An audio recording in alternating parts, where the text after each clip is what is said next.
It's January 1547, and inside the magnificent Whitehall Palace, the most powerful man in England is slowly rotting to death.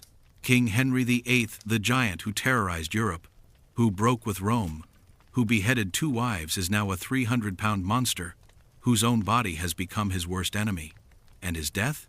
It's going to be one of the most horrific in royal history. But we need to go back to understand just how spectacularly this man fell from grace. When Henry became king in 1509 at 18 years old, he was basically a medieval superhero. Picture a 6'2" athletic god with flowing red-gold hair, shoulders like a linebacker, and legs so muscular that courtiers literally wrote poetry about his calves. This guy could joust for hours, hunt all day, dance until dawn, compose music, speak 4 languages, and debate theology with the smartest scholars in Europe. The Venetian ambassador described him as the handsomest potentate I ever set eyes on. Women across Europe fantasized about marrying him. Men wanted to be him. Henry wasn't just a king, he was the ultimate Renaissance prince. The guy every other ruler wished they could be. Fast forward 38 years to 1547, and that golden god has become a bloated, stinking, rage-filled monster who can barely stand up without help. We're talking about a transformation so complete, it's almost impossible to believe we're looking at the same person. Henry's waist now measures 54 inches. Think about that for a second. 54 inches around. His weight has ballooned to somewhere around 300 pounds, maybe more. The athletic prince who used to show off his legs in tight hose now needs specially made clothes just to cover his massive bulk. When he walks, and that's a generous term for what he does now, the floor actually shakes under his weight. But the obesity is just the tip of the iceberg when it comes to Henry's medical nightmare. The real horror story centers on his legs. Both of Henry's legs, from the knee down, are covered in open, weeping ulcers that never heal. These aren't just small sores we're talking about. These are massive, festering wounds that constantly leak pus, blood, and God knows what else. The smell coming from these ulcers is so bad that people can detect it from across a room. Courtiers have learned to position themselves upwind of the king whenever possible. Some of them actually carry perfumed handkerchiefs to hold over their noses when they have to get close to him. The stench is described as sweet and rotting, like fruit that's gone bad mixed with something much worse. How did this athletic giant become a walking corpse? The beginning of Henry's downfall can be traced to one specific moment, January 24th, 1536, during a jousting tournament at Greenwich Palace. Henry's 44 years old at this point, which is already getting pretty dangerous for jousting, but he's still trying to prove he's the warrior king. Picture the scene. Henry's thundering down the lists on his massive warhorse, probably weighing over 1,000 pounds combined. He's facing off against another rider when disaster strikes. The impact is catastrophic. Henry gets knocked clean off his horse and hits the ground hard, really hard. But here's where it gets terrifying. The horse falls on top of him. 1,000-pound warhorse in full armor, crushing a human body. Henry is pinned underneath, completely unconscious. And he stays unconscious for 2 full hours. 2 hours! In the 16th century, that's basically a death sentence. When someone doesn't wake up for that long, they usually don't wake up at all.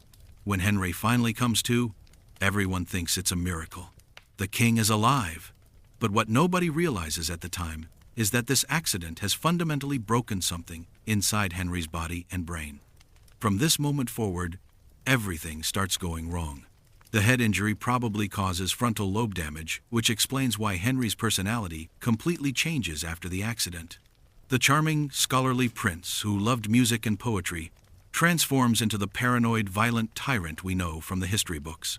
His famous rages become more frequent and more violent. His decision-making becomes increasingly erratic and cruel. But the psychological changes are nothing compared to the physical nightmare that's about to unfold. Sometime after the jousting accident, ulcers begin developing on Henry's legs. At first, they seem like normal wounds that should heal, but they don't heal. They never heal. In fact, they get worse. These leg ulcers become the defining feature of Henry's final decade. Imagine having open wounds on both legs that burn, itch, and smell of rotting flesh 24 hours a day. Now imagine being king and having to sit through hours of court ceremonies, diplomatic meetings, and state functions, while your legs are literally decomposing. The pain is absolutely constant and excruciating. Henry can barely walk anymore. He needs servants to carry him around in specially designed chairs. When he does attempt to walk, he has to use walking sticks, leaning heavily on them with each agonizing step. This is the same man who used to dance for hours and hunt from dawn to dusk. And the medical treatment? It's basically medieval torture.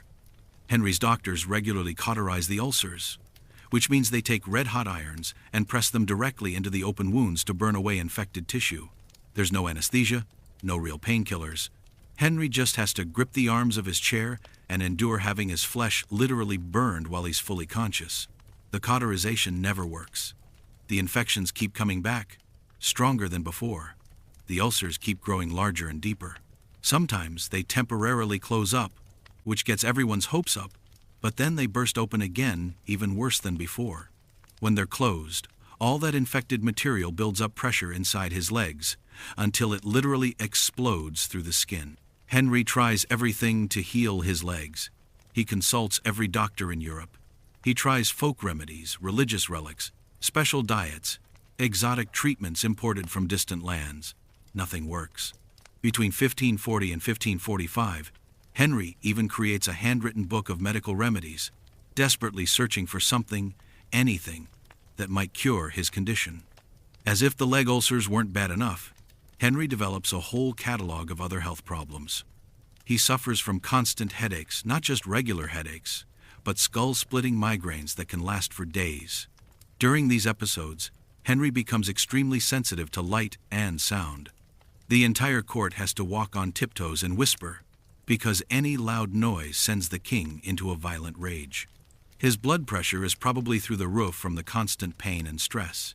He's chronically constipated, which is absolute agony when you're carrying 300 pounds. His ankles swell up like balloons from fluid retention. His breathing becomes labored because his massive weight is putting enormous strain on his heart and lungs. The combination of constant pain, sleep deprivation, and what's probably developing diabetes is turning Henry into a monster. He's always been capable of violence, but now it becomes his default response to everything. Someone disagrees with him? Execution. Someone disappoints him? Execution. Someone just happens to be in the wrong place at the wrong time? Off with their heads. By 1546, Henry's health is deteriorating rapidly. He's developing what's almost certainly heart failure from years of carrying massive weight while dealing with chronic infections. His breathing becomes increasingly difficult. He can't lie flat anymore because fluid builds up in his lungs when he does. He has to sleep propped up on multiple pillows just to avoid drowning in his own bodily fluids. The infections in his legs are getting worse too. The ulcers are now so large and deep that you can probably see bone at the bottom of some of them. The smell is so overpowering that servants draw straws to see who has to enter the king's chambers. Some courtiers actually vomit when they get too close to Henry. Winter 1546 rolls into 1547, and everyone at court knows the end is coming. Henry's skin has turned yellow, which probably means his liver is failing. His face is so swollen from fluid retention that he's barely recognizable as the handsome prince who once ruled Europe. His kidneys are shutting down too, so toxins are building up in his blood, probably affecting his brain function. But Henry won't admit he's dying. Admitting weakness isn't something kings do, especially not a king who's built his entire reign on projecting absolute power and authority. So he keeps giving orders, keeps planning military campaigns, keeps talking about the future like he's going to live forever, all while his body literally falls apart around him. January 1547, Henry's final month. The stench coming from his chambers is so bad that people can smell it from several rooms away. The combination of rotting leg ulcers, infected wounds, and a body that's basically decomposing while he's still alive creates an odor that witnesses describe as indescribable and unbearable.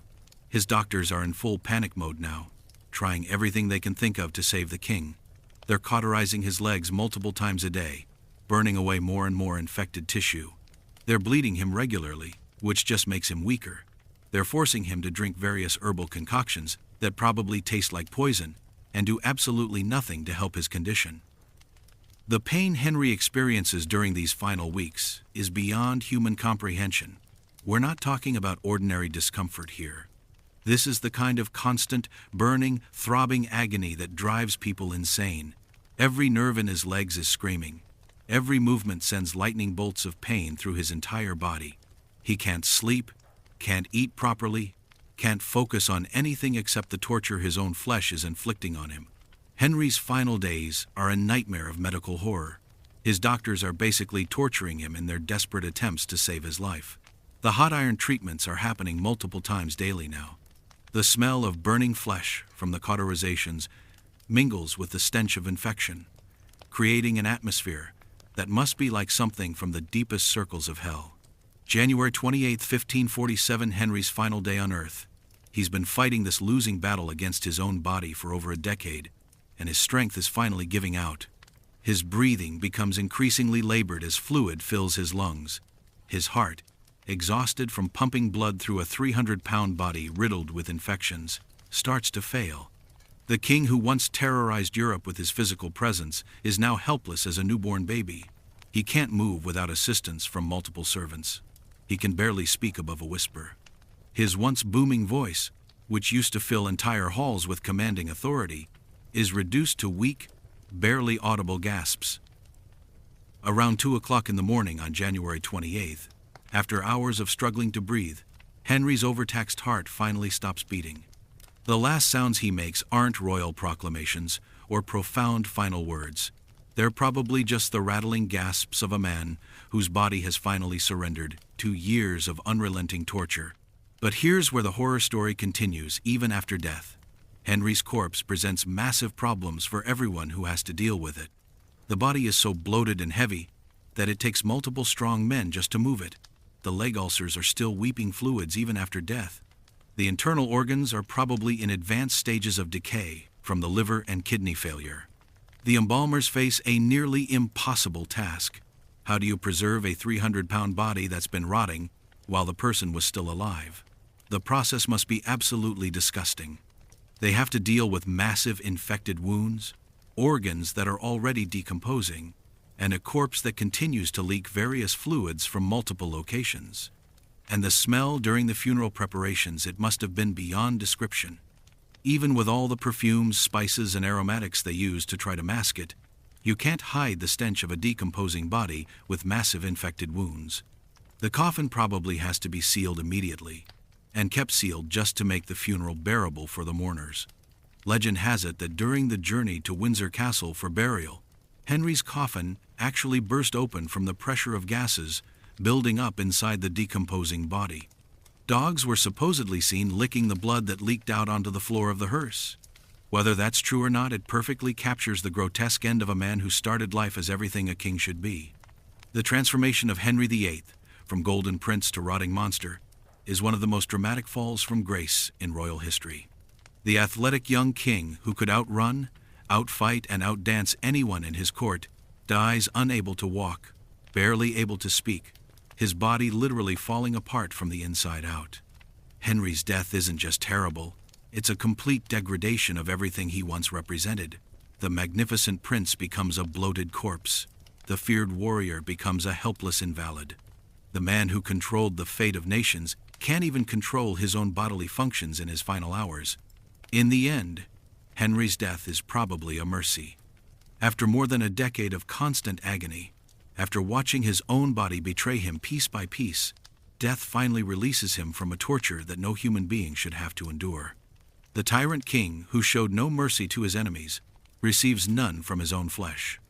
The terrible death of Henry VIII serves as the ultimate reminder that power, wealth, and royal blood offer no protection against the fundamental weakness of human flesh. The king who believed he was God's appointed ruler on earth dies in exactly the same way as the poorest peasant in his kingdom, in pain, alone, and utterly helpless against the one enemy that no crown can defeat.